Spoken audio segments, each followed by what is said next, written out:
the psychology classes, when I first started, I thought, oh, I'm going to be a therapist.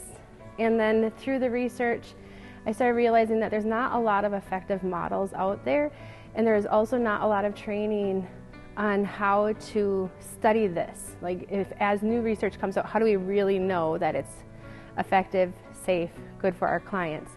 And so I kind of transitioned from wanting to do therapy, I want to do research so that I can look at what is effective and be able to pass that on. I think I can personally reach a broader audience with the research, and with that I would like to do research that's looking at why are things the way that they are, but then what's the step after that? Like, how do we now approach this? So it's going to be a combination of the basic research and applied, and then how do you apply that to your community?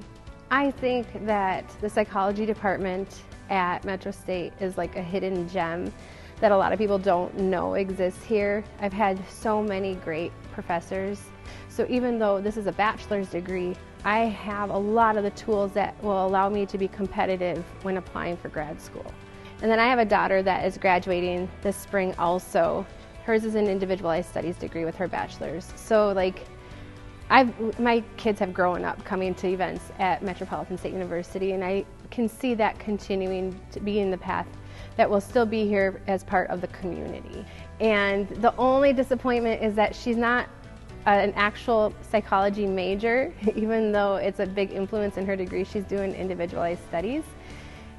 Because it's a different college, we wouldn't have walked together. So that was the way I'm like, we're gonna walk together, and they're like, no, actually no, you're in different schools and they're not together.